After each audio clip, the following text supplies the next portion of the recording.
아멘. 할렐루야. 좌우에 계신 분들에게 서로 인사하실 때 이거 굉장히 사실은 늘 하는 것 같지만 어마무시한 고백을 하는 거거든요. 당신이 믿는 하나님은 살아계신 하나님이십니다.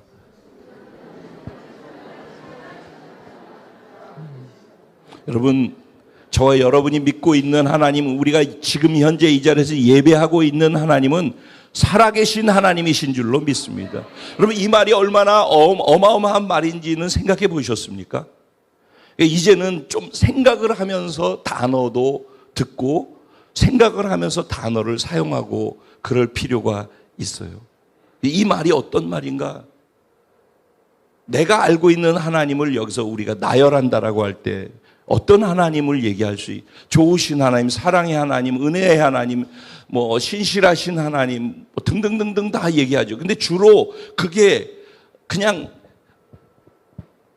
자녀로서 부모가 나한테 잘해주는 것에 대한 이해로서 표현할 수 있는 것, 은혜에 속해 있는 쪽에서 할 수 있는 용어로만 해요. 근데 그 면에 있어서 살아계신 하나님 맞아요. 그런데 그것과 함께 같이 생각해야 될 게 있어요. 뭐냐면은 우리가 구원받았다는 말이 우리가 하나님의 나라의 백성, 천국을 소유했다, 영원한 생명을 소유했다는 말 아니겠습니까? 그렇죠? 그래서 여러분이 만약에 구원을 믿는다는 말은 영생과 함께 천국을 소유했다는 말이에요. 근데 그걸 믿는다라는 말의 반대편에서 또 다른 것도 함께 믿어져야 되는 거예요. 구원이 천국만 믿으면 안 돼요. 지옥도 믿어야 되는 거예요. 지옥이 분명히 있는 거예요. 그 말은 하나님의 심판과 징계가 뚜렷하게 있다라는 거예요. 그리고 지옥이 어떤 건지 생각해 보셨어요? 말이 아니라 내가 바르게 믿지 않고 하나님이 은혜를 주시지 않으면은 나는 지옥 간다니까. 내게 지옥이 뭔지를 알아야지 구원과 영생을 주신 하나님의 은혜와 사랑이 얼마나 어마무시하게 감사한 건지를 안단 말이에요. 근데 지옥이 뭔지를 모르고 그냥 구원받았다니까. 누가 나 구원하래? 하나님이 하고 싶어서 한 거 아니야? 이런 말 같지도 않은, 진짜 아무것도 모르니까, 철이 없으니까 그렇게 할 수 있어요. 애기는 그러잖아요. 애기들 여기 뛰어다니잖아요, 예배 시간에. 철이 없으니까 그런 거란 말이에요. 그걸 누가 뭐라. 저는 애기에 대해서는 얘기 안 해요. 근데 좀 컸는데 계속 그러면은 그거는 부모 문제라고 저는 얘기를 해요. 그럼 마찬가지로 우리가 신앙을 가지고 있으면은 아기가 문제가 아니라 신앙을 갖고 자라서 성숙된 사람들이라면은 사실 문제를 자기에게 둬야 되는 거예요. 항상. 하나님께서는요, 지금도 우리가 받은 것이 무엇인지, 우리가 믿고 있는 하나님이 어떤 분인지를 정확히 알기를 원하셔요. 하나님은 우리가 두려워해야 될 대상이에요. 여러분, 하나님이 좋으시니까 가벼운 게 아니라고요. 하나님이 살아계시다는 말 안에는 예수님이 우리를 구원주로 오셨으니까 그렇지만 다시 오신다고 했는데 반드시 오실 거거든요. 그때는 심판주로 오시는 거예요. 심판주로서는 온 지구상에 있는 모든 인류를 구원하든지 심판하든지 지옥으로 던져버리게 하든지 하나님 나라 천국으로 데려가든지 그거를 갖다가 주님이 하시기 위해서 이제 다시 올 땐 그것 때문에 오시는 거예요. 그러면은 너희가 구원받았지? 그래, 그러니까 구원받은 그 구원을 믿는 것이 사실이라면은 두렵고 떨림으로 현재 너희 구원을 이루어 가야 한다라고 그렇게 표현하고 있어요. 구원받은 건 맞아요. 근데 구원을 무엇으로 받아요? 믿음으로 받는 거예요. 그러면은 내 믿음이 한 번 구원 받을래? 그래서 받을게 하고선 받고서 끝나고 없어지는 믿음이 아니라 그 믿음이 사실이라는 것이 계속해서 내 삶 속에서 두렵고 떨림으로 믿음을 지키면서 그렇게 구원을 이루어 가야 하는 거예요. 그래야지 구원을 완성하는 주님을 만나는 시간에 우리의 구원이 있는 거예요. 하나님 편에서는 오늘 중요하게 다루어질 내용이 이건데 이걸 이해해야지 오늘 우리가 읽을 본문 말씀을 이해할 수가 있어요. 여러분이 항상 성경을 볼 때 어떤 관점으로 봐야 되냐면은 우리 인간의 입장에서 성경을 보면 안 돼요. 성경은 우리 인간에 맞추어서 쓰여진 게 아니에요. 하나님의 입장에서 쓰여진 거예요. 그러니까는 우리는 창조 이후에 이 땅에 다 태어났기 때문에 시간과 공간에 묶여서 살아요. 그러니까 과거, 현재, 미래라고 하는 것에 묶여 있다고. 그러니까 어떤 성경의 말씀을 보거나 들을 때 논리적으로 과거, 현재, 미래로 생각을 한단 말이에요. 그러니까 그 믿음이 걸리기가 참 어려워요. 그런데 하나님 편에서는요, 창조 이전부터 그분은 계신 분이에요. 영원하신 분이라고, 영원. 그러니까 그분은 영원히 한 점같이 그냥 현재형인 거예요, 그냥. 그러니까 그분이 성경에서 얘기하고 있는 건 과거형인데도 현재이고 미래형인데도 현재이고, 이게 왜 그러냐면은 그분에게는 그냥 하나이기 때문에 그런 거예요. 그러니까 성경을 읽고 이해하려고 할 때 하나님이 어떤 분인지에 대한 이해가 정확하지 않은 가운데에서 자기 이론과 논리를 갖고 성경을 자꾸 이해하려고 해서는요, 성경 내용이 이해가 안 되는 거예요, 원래. 그래서 이거를 이해하려면은 영이신 하나님을 이해해야 되기 때문에, 영이신 하나님의 말씀을 이해하려면은 성령 하나님께서 우리 가운데 도와주셔야지, 계시를 해 주셔야지만 이해가 되는 거예요. 그래서 예배 시간에 성령님 우리 가운데 운행하셔서 지혜와 계시로 풀어 주시옵소서. 우리가 이런 기도를 하는 이유는 아무리 인간이 해가지고 공부한 걸 나누어도, 여러분이 아무리 지식을 갖고 똑똑한 것으로 들어도 영에 속한 것이 이해가 안 되게 돼 있어요. 왜? 내 생각, 내 논리, 내 똑똑함으로 그걸 들으려고 하기 때문에 그래요. 하나님을 모르면은 그러니까 계속해서 엇박이 나게 돼 있어요. 하나님을 아는 자는 그냥 그 말 들으면 그냥 그게 쑥쑥, 그게 사실이에요. 그냥 무조건 그렇게 받아들여지게 돼 있어요. 왜? 하나님을 아니까.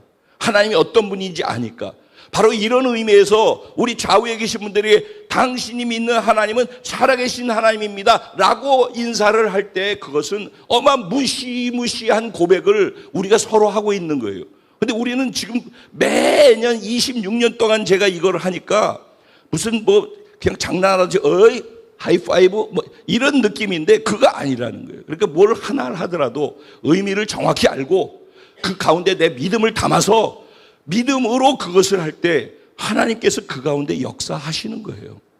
자, 오늘 우리가 은혜 받으신 하나님 말씀, 이사야서 62장 8절부터 12절까지 말씀 되겠어요. 제가 한 절, 여러분 한 절 교독하시고 마지막 말씀은 합독할 터인데, 지금 제가 나눈 이 말씀을 조금 전까지 했던 그 내용을 생각하면서 하나님의 관점, 영원에 거해 계시는 하나님의 시제의 입장에서 이 말씀을 들어보시고 읽어보시기 바랍니다. 제가 먼저 시작합니다. 여호와께서 그 오른손 그 능력의 팔로 맹세하시되 내가 다시는 내 곡식을 내 원수들에게 양식으로 주지 아니하겠고 내가 수고하여 얻은 포도주를 이방인이 마시지 못하게 할 것인즉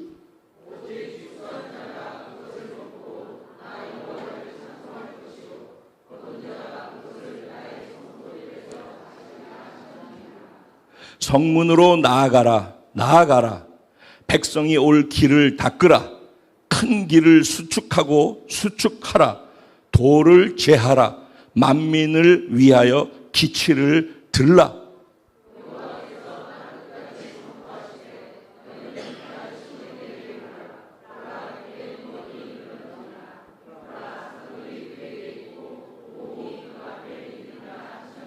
다 같이 사람들이 너를 일컬어 거룩한 백성이라 여호와께서 구속하신 자라 하겠고 또 너를 일컬어 찾은 바 뒤 버림받지 아니한 성읍이라 하리라. 아멘. 오늘 이 본문 말씀을 가지고 성문으로 나아가 길을 닦는 복된 자 바로 저와 여러분입니다. 이런 제목으로 주시는 은혜를 나누려고 해요. 근데 여기서 성문으로 나아가라고 해서 본문이 돼 있어서 제가 저렇게 했는데 사실 원어의 의미를 보면 성문 밖으로 나아가서 의미가 여기에 원어적으로 있어요. 그러니까 그런 의미로 이해하시면서 보면 되겠습니다.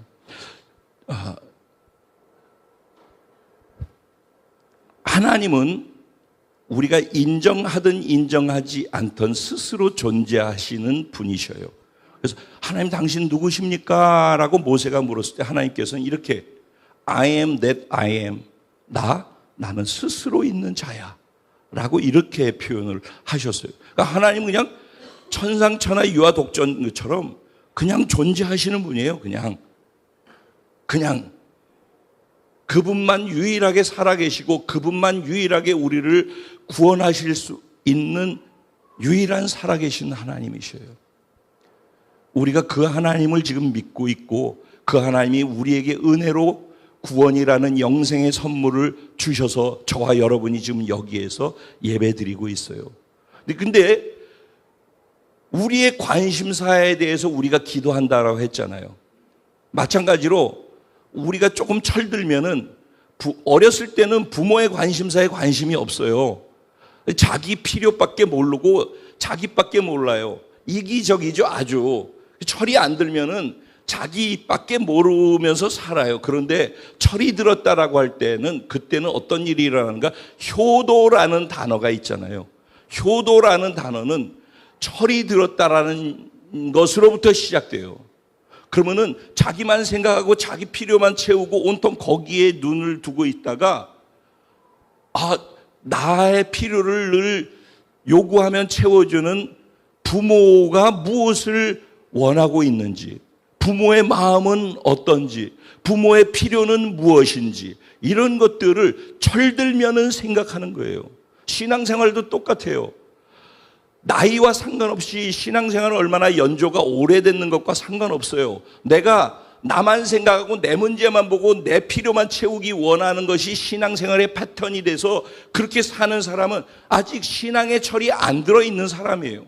그런가 하면은 이렇게 어린 아이들 가운데서도 자기를 생각하는 걸 넘어서서 하나님이 무엇을 원하시는지, 하나님의 마음은 어떨지, 지금 하나님의 눈과 관심은 어디에 있는지, 하나님의 눈물은 무엇 때문에 왜 흘리시는지를 헤아릴 수 있는 것은 신앙의 철이 든 사람들이란 말이에요. 그건 나이와 연조와 상관없어요. 신앙의 철이 들어야 되는 거예요. 자, 그러면은 하나님이 원하시는 게 무엇일까라고 했을 때 하나님은 딱 정해져 있어요. 사실은 많은 것들이 있죠. 그래 그거를 하나로 쭉 뽑아가지고 여기에 많은 게 있다고 그럴 때 여기서 하나를 줄기를 쫙 뽑아가지고 제일 중심에 있는 축 줄기를 핵을 뽑는다 그러면은 딱 나오는 게 뭐냐? 하나님의 나라인 거예요. 성경 전체는 하나님의 나라 한 가지를 이야기하는 거예요. 하나님의 유일한 관심사도 하나님의 나라의 완성인 거예요. 창조 때 에덴 동산에서 하나님은 하나님의 나라의 샘플을 보여주고자 하셨어요. 근데 하나님이 마음을 모르고 하나님과 똑같이 돼서 내가 그렇게 할 수 있다라는 말을 듣고서 선악과를 따먹었죠. 여기서도 우리가 잘 생각해 봐야 될 건 뭐냐면요. 여러분, 에덴 동산에 있는 모든 것을 다 취할 수 있게 해줬죠. 그러죠? 네, 그럼 99.9999%를 다 누구 거예요? 아담과 하와 거예요. 그러면 선악과 한 개 딱이에요. 선악과 한 개. 그 한 개만 이것이 내 말이 담겨있는 내 주권이니까 이것만 건들지 마라 그런 거예요. 그럼 이게 0.00000.1% 되어지는 것 아니겠어요? 너무 작은 거라고요. 사실은 있어도 없어도 상관없는 거 아니겠어요? 거기에 있는 모든 것을 다 내 것인데, 그런데 모든 게 다 내 거라도 인간은 이 0.00001%가 다른 사람이 갖고 있다라고 생각하면은 99%를 만족 못하고 0.00001%를 또 욕심내서 취하고자 하는 게 인간이. 그래서 우리 인간은 행복할 수가 없어요, 여러분. 여러분이 기도하는 거 채워주면 다 될 것 같죠? 그런 일은 없어요. 왜? 구조가 우리 인간은 그래요. 여러분 지금까지 사시면서 난 만족해, 이걸로 충분해라고 멈춘 적 있으십니까? 여러분 살면서 환경 속에서 나는 이제 문제가 없어, 이제 내 문제는 이것으로 종지부를 찍고 이제부터는 이제 편안한 일만 있어, 이렇게 해본 적이 있으십니까? 여태까지 없었죠? 아니, 앞으로도 없을 거예요. 죽을 때까지 없는 거예요. 숨 쉬고 있는 동안 그건 계속 되는 거예요. 그러니까 그게 없어질 것을 목표로 두고 신앙생활을 하는 것 자체가 이게 말이 안 되는 건데, 우리는 그게 가능할 거라는 착각 속에서 그걸 쫓아가는 거, 파랑새를 잡는 것처럼, 무지개를 잡는 것처럼. 그럴 일은 없어요. 그런데 하나님께서 하나님의 관심사가 우리의 관심사가 되기를 원하시는 거예요. 에덴 동산에서 그랬다는 거예요. 그럼 이제 그 하나님께서 하나님의 나라에 관심이 있다고 그럴 때 하나님의 나라의 구조를, 지난번 감요한 선교사님 오셨을 때 단어에 대한 정의를 했어요. 자기는 하나님의 나라라고 하는 거에 대해서 별로 안 좋아한다고. 근데 저는 이제 우리가 의미상의 주어로 이해한다라는 전제 속에서 우리가 성경에 나와 있는 하나님의 나라를 얘기하는 것 뿐이지만은, 왜 그걸 구분하고자 하냐면, 나라라고 하면 우리는 영어로 그집 구분을 한다면 네이션이라고 하잖아요. 네이션은 민주주의고 공산주의고, 그래서 각자 사람들이 각자의 생각대로 하고, 이게 맞니 저게 맞니, 내 의견을 들어줘야 돼, 수렴을 해줘, 사방에서 다 그렇게 하잖아요.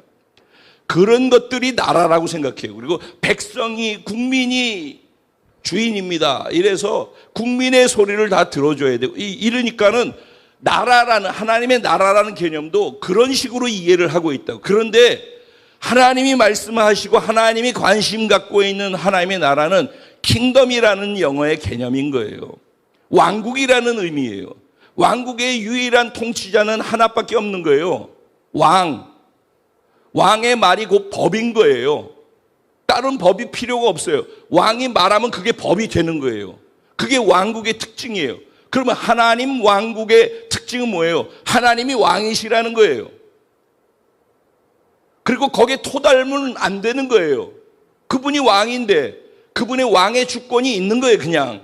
그게 하나님 나라 킹덤의 의미이고 본질이란 말이에요. 그리고 우리가 하나님의 나라라고 표현할 때 이것을 구분해서 이해할 수 있어야지 돼요.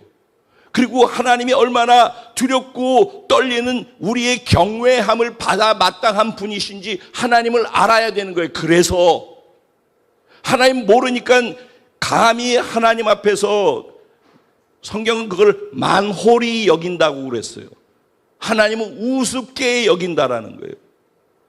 하나님 그런 분이 아니라고요. 하나님이 살아계시다 할 때 그분은 만홀히 여길 뿐, 우습게 여길 뿐이 아니에요. 장난의 대상도 아니고 함부로 하나님 앞에서, 여기 하나님이 계신데 함부로 우리 하고 싶은 말들 해대는 그런 존재가 아니란 말이에요. 그리고 하나님은 왕국을 통치하시기 위해서 말씀하신 하나님이에요. 그래서 하나님은 창조 때부터 말씀에서 빛이 있으라면 빛이 있는 거예요, 그냥. 그분이 살아계신 하나님인 거예요. 하나님이 권세는 이런 거예요. 하나님의 권능은 이런 거예요. 빛이 있어? 그러면 그냥 빛이 있어지는 거예요. 온 우주 만물이 다 하나님의 말씀에 그렇게 반응하는 거예요. 그래, 하나님이 사랑하기 위해서 우리에게 하나님의 형상과 모양을 주셔서 인간이 되게 하셨어요. 그래서 하나님과 교제하고 하나님의 말씀을 듣고, 그리고 그 말씀에 순종하면서 살아갈 때 하나님이 지키시고 보호하시고 공급하시는 안정된 삶, 기쁜 삶을 살면서 그게 감사해서 예배하는 그런 삶의 패턴으로 진짜 우리가 행복하게 구조를 만들어 놓은 거예요. 그게 하나님의 나라 킹덤의 진짜 모습인 거예요. 그런데 이 부분이 지금 깨어졌단 말이에요. 그러니까 하나님은 아담과 하와 때문에 깨어진 하나님의 나라, 하나님의 통치의 주권이 무너진 것이 회복되기 위한 하나님의 나라를 이 땅에 다시 세우기 원하시는 거예요. 그 샘플로 또 아브라함 통해 가지고 이스라엘이라는 나라를 만들어지기까지 과정이 구약 성경에 나와 있는 거예요. 그래서 이스라엘 백성들이 생겨나서 이제는 백성의 숫자가 작기 때문에 모세를 보내가지고 모세를 통해서 출애굽시킨 것도 그 이유라고요. 그래서 약속의 땅 가나안으로 그들을 데려가서, 약속의 땅은 뭐예요?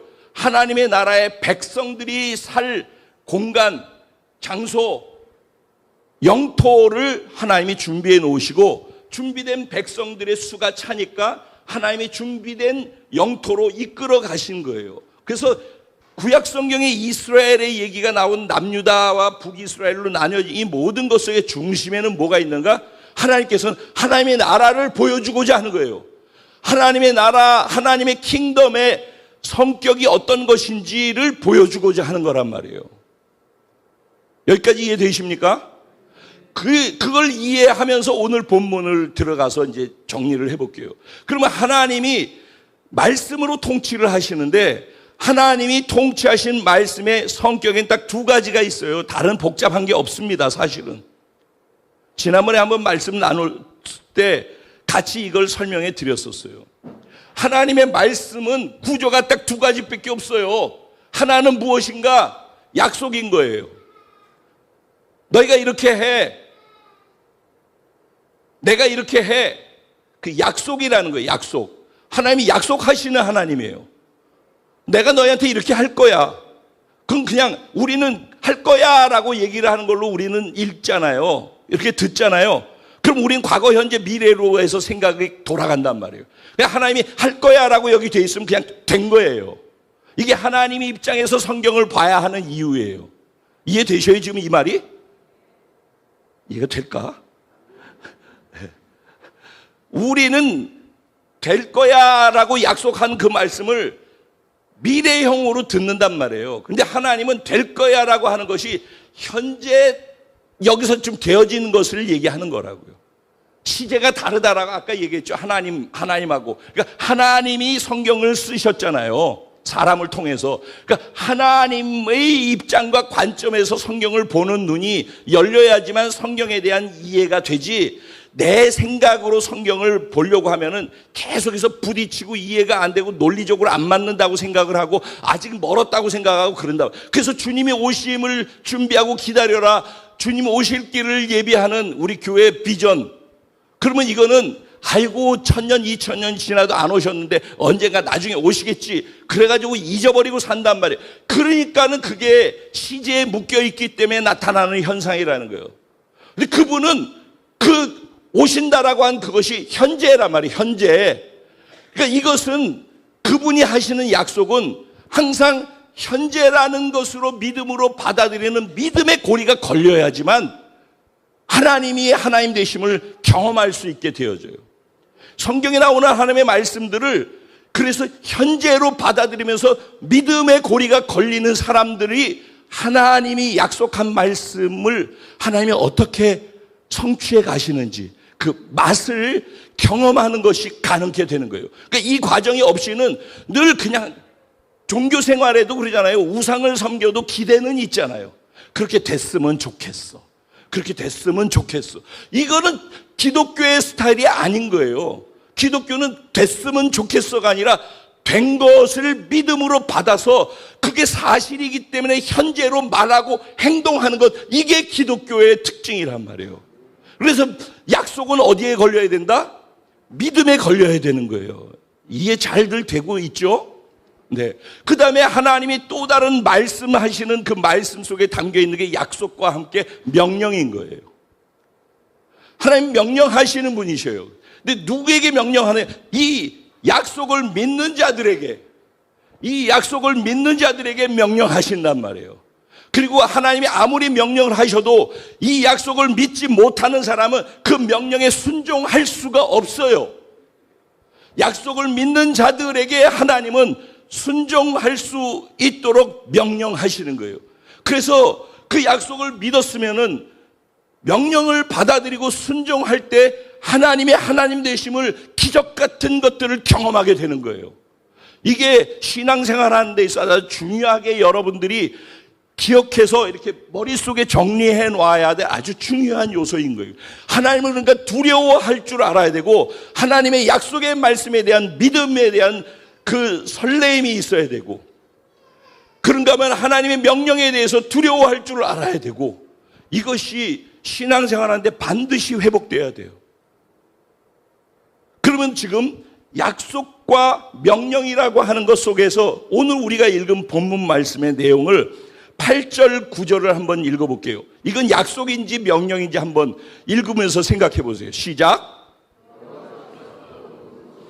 그 능력의 팔로 맹세하시되 내가 다시는 내 곡식을 내 원수들에게 양식으로 주지 아니하겠고 내가 수고하여 얻은 포도주를 이방인이 마시지 못하게 할 것인즉 오직 추수한 자가 그것을 먹고 나 여호와를 찬송할 것이요 거둔 자가 그것을 나의 성소들에서 마시리라 하셨.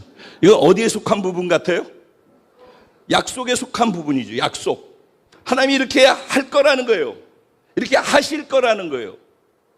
근데 이게 이렇게 하실 거라고 얘기를 하는데 이게 우리는 뭘로 받아야 돼요? 이 약속을? 현재로 받아야지 믿음이 걸리는 거예요. 이해되셔요? 근데 그러면 이제 그 다음에 한꺼번에 다 해버리죠. 네. 그 다음에 10절부터 11절 같이 읽어볼까요? 네. 성문으로 나아가라. 백성이 올 길을 닦으라. 큰 길을 수축하라. 돌을 제하라. 만민을 위하여 기치를 들라. 여호와께서 땅끝까지 선포하시되 너희는 딸 시온에게 이르라. 보라 내 구원이 이르렀느니라. 보라 상급이 그에게 있고 보응이 그 앞에 있느니라 하셨느니라. 자, 그러면은 지금 이 부분은 뭐에 속한 것 같아요? 명령에 속한 거. 해라, 그래라, 저래라. 그렇게 나오죠. 그럼 이거 뭐에 속한 거예요? 명령에 속한 거란 말이에요. 그럼 앞에 8절부터 나와 있는 내용에 대한 약속에 대한 믿음이 있어야지 지금 10절부터 얘기하고 있는 명령을 지킬 수 있겠죠. 이 앞에 부분이 이렇게 약속을 해주신 게 믿어지지 않는데 아이 웃긴 얘기하고 계시네. 지금 상황이 어떤 상황인데 이렇게 생각하는 사람이 이 명령을 지켜 행할 수가 있겠습니까? 불가능한 얘기라는 거예요. 다 잘 이해하고 계시죠? 지금 이게 제가 굉장히 이렇게 풀어서 설명을 지금 하고 있는 거예요. 잘 이해하실 수 있도록. 자, 그러면은 생각해 보세요.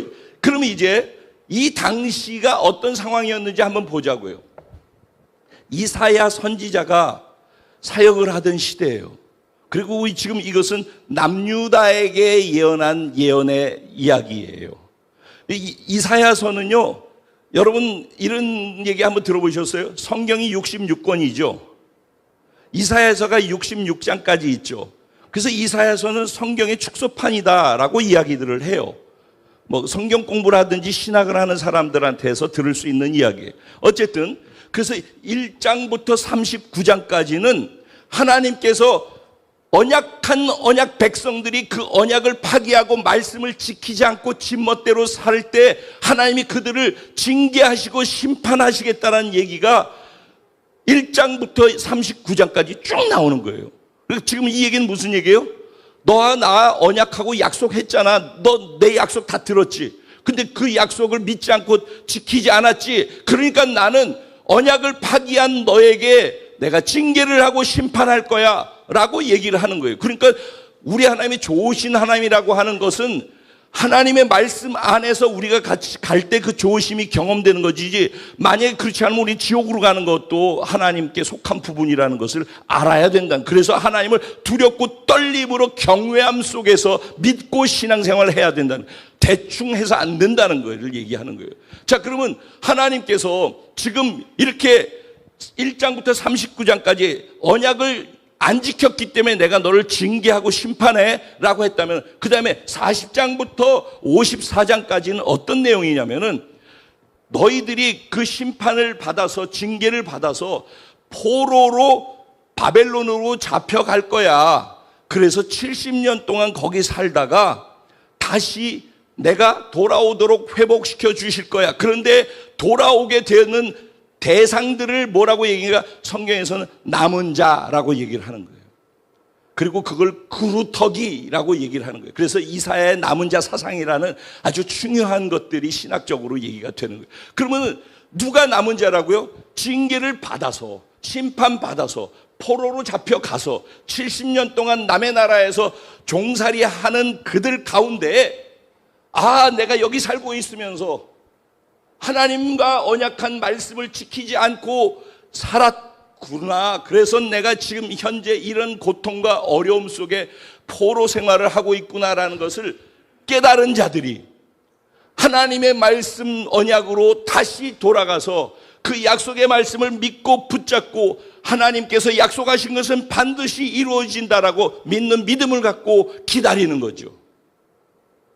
그런 자들이 남은 자들이란 말이에요. 그 자들이 회복돼서 돌아올 것이라는 거예요. 아직 일어난 일이 아니야. 아직 사실 남유다가 망하지도 않은 상태예요. 시제로 보면 현재 저 상황, 저걸 썼을 때 저 상황은 망하지 않는 상태예요. 그냥 아직 남유다가 존재하고 있는 상태인데 이사야가 예언을 지금 이렇게 하는 그 예언의 성격을 얘기하는 것이라고. 이해되셔요? 그러니까는 그래서 앞에 제가 설명해 드린 것들이 이해되지 않으면 이 본문이 이해가 안 된다라는 얘기가 바로 그런 얘기예요. 그러니까 하나님께서 지금 일어나지도 않은, 망하지도 않은 나라가 망할 것이고 징계를 받아서 그래서 저쪽에 가가지고 70년 있다가 다시 회개하고 돌이켜서 내가 약속한 말씀을 기억하고 그 말씀이 이루어질 것이라고 믿고 살아가고 있는 사람들, 남은 자들을 다 돌아오게 할 거야. 그리고 내가 그들을 회복시킬 거야 라고 얘기를 하는 거예요.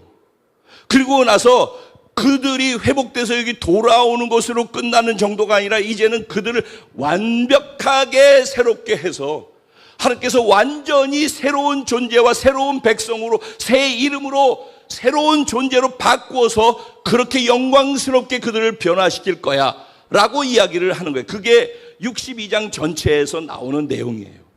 그래서 보면은 너희들이 시온의 빛이 임할 것이고 의와 공의가 행해질 것이고 이런 얘기들 1절에서부터 쭉 나오는 내용 지난번에 우리가 했던 거예요. 그리고 어떤 일이 일어난다고 그래요? 사람들이 너를 일컬어서 새 이름을 얻게 되어질 것이라고 얘기를 하죠. 그러면서 뭐가 있대요? 왕의 관을 쓰게 된다고 그러죠. 그럼 뭐예요? 통치자가 된다라는 얘기를 하는 거예요. 통치자. 그리고 또 뭐라고 그래요?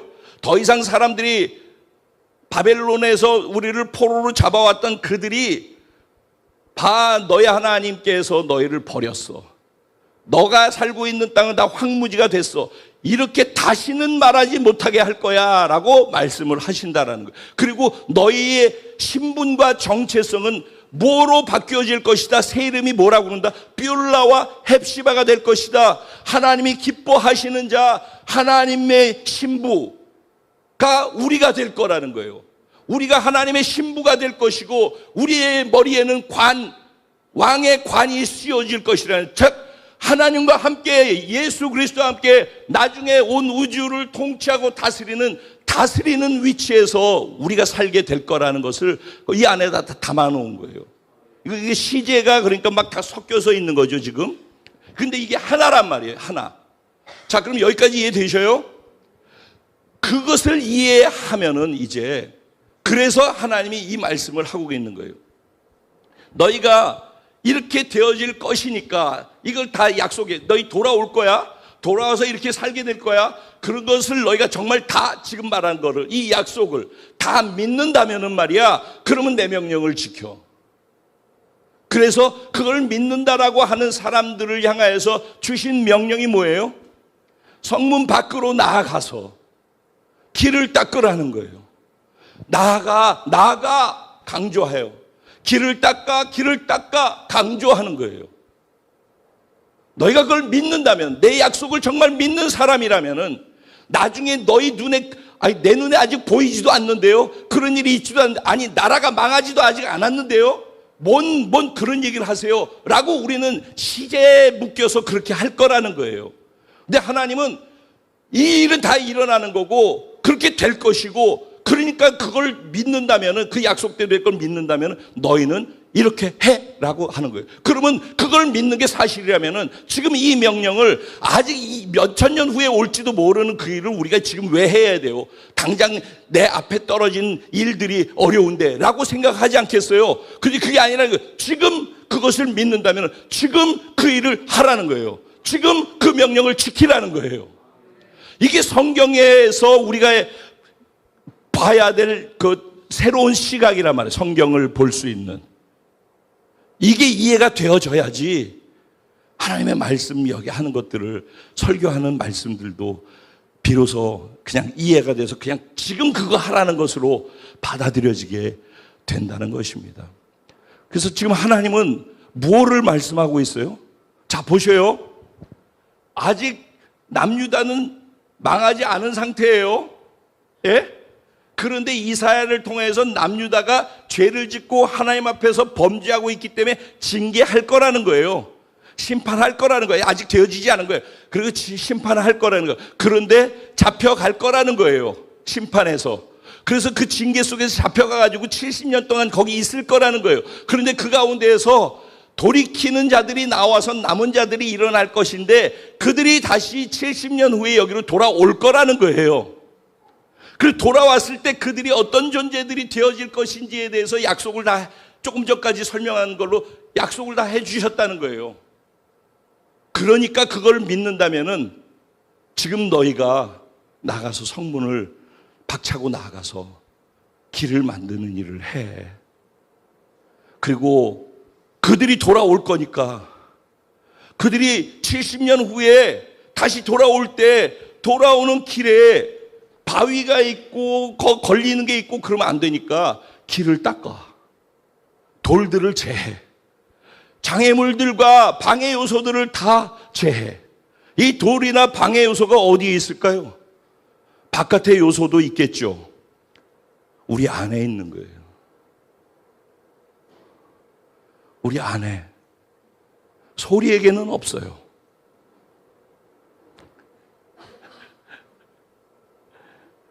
뭔 소린가? 저기 소리가 있거든요. 응애하고 태어나서 얼마 안 된 아기들은 그런 거 없어요. 우리들에게는 그들이 오는 것을 방해하고 있는 장애물들이 우리 안에도 있다고요. 바깥에도 있고. 그걸 제해야 되는 거예요. 제하라고 명령하고 있는 거예요. 앞에 약속들을 믿는다면은. 그리고 기치를 들라고 그러잖아요. 그게 뭐예요? 깃발을 높이 들라는 거예요. 그들이 올 때 어디로 와야 되는지를 알고 볼 수 있도록 깃발을 높이 들어서 아, 우리가 가야 될 곳이 저기구나 라고 분명히 볼 수 있게 하라는 거예요. 길을 닦는 것은 어떤 것이에요? 영혼들을 구원하는 거예요. 자, 다시 이제 정리를 합니다. 여기까지는 다 이해됐을 거예요. 자, 여기에서 70년 후에 돌아올 자들이 들어올 길을 닦으라는 얘기예요. 그러죠? 그런데 이 안에는 무엇이 담겨 있냐면은 그들이 돌아오는 것처럼 신약교회, 오늘날 저와 여러분이 살고 있는 이 시대의 교회가 포함되어 있는 거예요. 이 세상 바벨론에 포로돼서 바쁘게 자기 문제만 보고 살고 있는 우리들이 죄 가운데에서 징계를 받고 이렇게 있는 가운데에서 돌아올 거라는 거예요. 주께로 돌아올 거라는 거예요. 어디로? 예루살렘 시온으로, 하나님의 성전이 있는 곳으로, 하나님의 임재가 있는 곳으로 예배자로 돌아올 거라는 거예요. 그 길을 준비하라는 거예요. 그리고 그런 자들이 돌아올 자들, 영혼이 구원돼서 돌아올 자들이 돌아올 수 있는 길을 준비하라는 거예요. 전도해서 영혼을 구원해서 돌아오는, 내가 전도해서 들어오는 자들이 잘 들어올 수 있도록 준비하라는 거예요. 왜 그것을 연결해서 얘기를 하느냐? 이제 이 돌아올 길을 닦아야 되는 이유는 예수님이 오실 거기 때문에 그래요. 주님이 오실 왕의 대로를 닦아 놓으라는 거예요. 왕이 오시기 전에 백성의 구원받는 숫자가 차야지 왕이 오는 거예요. 그래서 우리가 전도하는 이유는 왕이 모든 족속이 복음을 들은 후에 구원받은 자의 수가 차야지 왕이 오신단 말이에요. 그 왕이 오시는 길을 닦는다는 말의 의미는 구원받아서 올 자들이 올 수 있는 터전을 닦는 거예요. 즉 영혼을 구원하는 사역이 앞에 전제되어 있다라는 거예요. 그거를 하라고 명령하고 있는 거예요. 지난 6월 달에 이 앞절의 말씀에서는 수많은 화려한 약속들과 함께 무엇을 명령했었죠? 성벽 위에 올라가서 내가 지금 약속한 이 약속을 믿는 것이 사실이라면 이제는 내 명령을 들어 그리고 순종해 성벽 위에 올라가서 파수꾼이 되어서 쉬지 말고 기도해서 하나님께서 쉬지 않고 일하실 수 있도록, 하나님이 계속 구원 사역을 감당하고 약속을 지켜 행하실 수 있도록 움직이는 것을 쉴 수 없도록 계속 움직이게 여러분들이 기도하라고 얘기를 하는 거예요. 그러면 지금 이사야 62장 속에서 하나님께서 수많은 약속들과 함께 중요한 두 가지를 주신 거죠.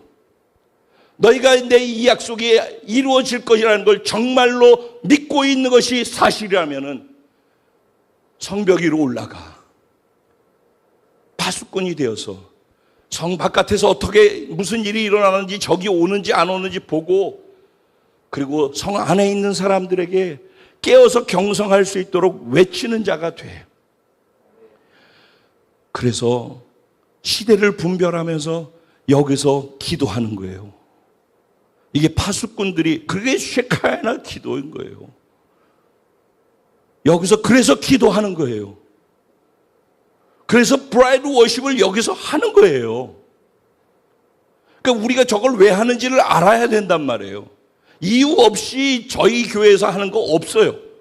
다 연결해서 그렇기 때문에 이거 하고 그렇기 때문에 저거 하는 것으로 다 돼 있는 거예요. 여러분이 아직 이해를 못해서 그런 것뿐이지. 그럼 저건 뭐예요? 히스기야 프로젝트는 저게 바로 영혼, 주님이 오실 길, 뚫렸다라고 해야죠. 그 뚫려진 터널을 타고 주님이 오시는데, 오실 수 있도록 하기 위해서 영혼을 구원하고 선교하는 선교 전략, 영혼을 구원하는 전략 이름이 우리 교회의 비전을 이루는 것인데 히스기야 프로젝트라고 얘기를 하는 거예요. 그분은 우리에게 이 안에서는 성벽 위에 올라가서 깨어서 기도하고 쉬지 말고 기도해서 주님이 일하시는 걸, 약속한 거를 지키지 않고 멈춰 있지 않도록 계속해서 일하실 수밖에 없도록 계속 기도로 약속을 붙잡고 기도해. 두 번째, 그러면 반드시 그 약속이 이루어져서 다시 돌아오는 자들이 올 때 그들이 올 수 있도록, 그 영혼이 구원받을 수 있도록, 그래서 전도해. 영혼을 전도해. 아까 말씀드렸죠. 우리가 천국을 믿으면 지옥이 있음을 믿는다면은 그것이 영생이고 구원이라는 것에 포함된 거라는 걸 분명히 알고 믿는다면은 어떻게 내 옆에 있는 사람들이 지옥 갈 것이에요? 지옥은 어떤 거예요? 그야말로 우리가 다 느끼는 이 느낌을 다 가지고 있는데 안 죽는데 불에 타서 계속 있는 거예요. 상상이 가나? 근데 거기에다가 불에 타서 통증이 있는 거기에다가 뭘 한대요? 소금을 친대, 소금을. 김장 절이듯이.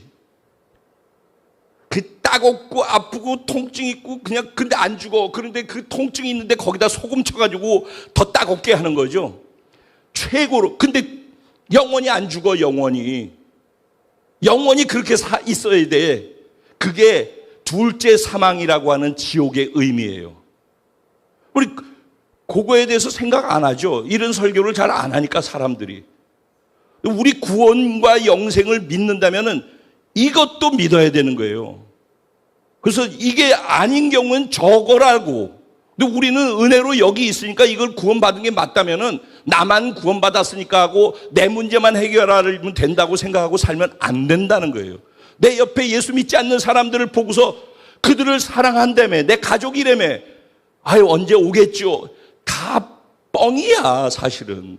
진짜 이거를 믿고 안다면은 가만둘 수가 없는 거예요. 내가 비굴해지더라도 무릎을 꿇더라도 울면서라도 내가 뭘 네가 원하는 거 해줄게 하고선 그가 교회에 와서 하나님을 만날 수 있도록 뭘 하서라도 그거를 구원하려고 하겠죠. 이게 진짜라고 믿는다면은 우리의 믿음을 확인해 봐야 되는 시기예요. 하나님이 우리의 왕이셔요. 그분은 말씀하심을 통해서 통치하셔요. 그분의 말씀의 성격에는 약속이라는 것과 명령이라는 것이 있어요. 그분이 하시는 약속의 말씀은 우리가 무조건 믿어야 되는 말씀이에요.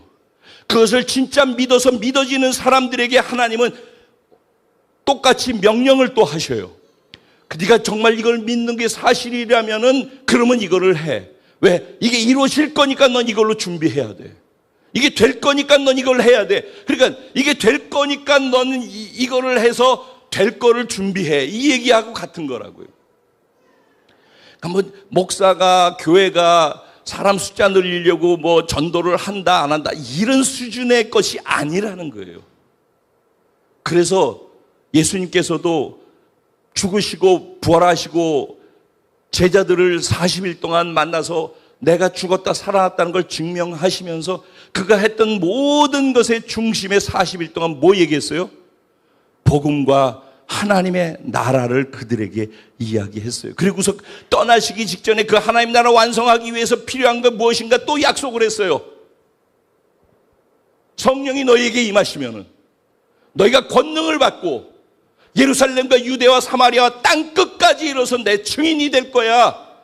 그래서 하나님께서, 예수님께서 성령의 강림을 약속하신 거예요. 그리고 그 성령이 우리들 가운데 임하려면은 반드시 기도해. 기도하면은 내가 응답해 줄게. 그래서 성령에 충만하게 강림하는 것을 약속하셨고, 기도하면은 응답해 주신다라는 두 가지 약속을 하시고 승천하신 거예요. 우리가 그 사실을 믿는다면은, 그 약속을 믿는다면은, 먼저 성령님이 내 삶을 주관하실 수 있도록 간절하게 기도하고 하나님의 나라와 하나님의 뜻이 먼저 그 나라와 그 의를 구하라 했던 것처럼 이 땅에서 내가 사는 동안에 내 삶을 통해서 이루어지게 하여 주시옵소서라고 기도하면은 내가 응답하겠다라고 약속하신 거예요. 그래서 그 약속을 믿으면은 내게 성령 충만함도 주시고, 그리고 하나님께서 나에게 말씀하신 기도하면은 응답해 줄게라는 이 두 가지가 사실로 믿어지는 사람들은 이제 명령을 따르라는 거예요. 그러니까 깨어서 기도해. 쉬지 말고 기도해. 범사에 감사해. 이런 말씀들, 항상 기뻐해. 이런 말씀들을 명령으로 하고 계시는 거예요. 그거를 하면은 이제 영혼들을 구원하기 위해서 나가서 영혼들을 전해라. 화목해 하는 자의 사신이 돼서 하나님이 너와 화목해 하게 하기 위해서 예수님이 그 일을 하신 것처럼 네가 다시 제사장이 돼서 세상에 나가서 믿지 않는 자들에게 나가서 그들과 하나님이 화목할 수 있도록 화목 제물이 되어 주거라. 너가 제사장의 역할을 해 주거라. 영혼을 구원해 주거라. 명령하고 계신 거란 말이에요. 그러니까 이게 일어나기도 전에 유다 사람들한테 이사야가 한 예언이었다 한다면은 이 예언 그 당시에도 이루어지지 않았는데 이미 현재형으로 받아들여서 그걸 하라고 얘기하는 것처럼 오늘 이 말씀이 2000년이 넘어가서 지금 2000 몇백 년이 지난 지금 오늘 우리를 향하여서도 동일하게 현재형으로 이 약속이 우리에게 유효하게 주어지고 있고 이 명령이 우리에게 유효하게 주어지고 있다는 것입니다.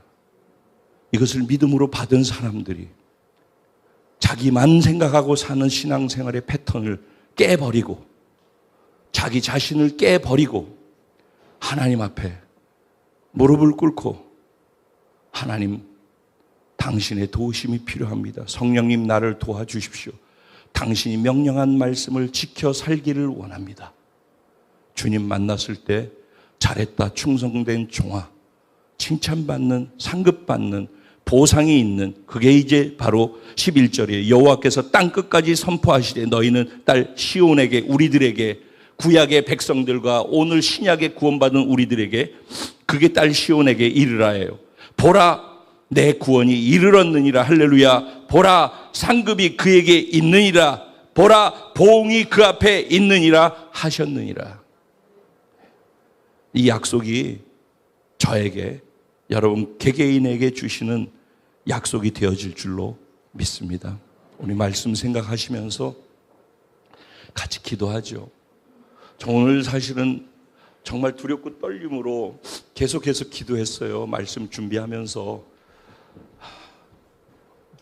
하나님, 정말 이 말씀이 우리 성도님들이 개인으로 받아지는 말씀이 되도록 임창표의 설교가 아니라 여기에 하나님이 계셔서 선언하시는 생명의 말씀을 개개인들이 자신의 것으로 받을 수 있게 은혜를 부어 주십시오. 얼마나 간절한 마음으로 기도하다가 이 단에 섰는지 몰라요. 그래서 오늘 말씀이 원색적일 수도 있겠지만은 정말 간절한 마음과 함께 하나님이 이 말씀을, 이 시간을 사용하셨다라고 저는 믿습니다. 여러분들이 이 말씀을 다시 한번 잘 묵상하시고, 묵상은 되새김하는 거라고 그랬죠. 소리 내서 되새김하는 거예요. 또 들어보시고 또 들어보시고, 하나님 내가 이렇게 살 수 있게 하나님이 정말 도와주십시오.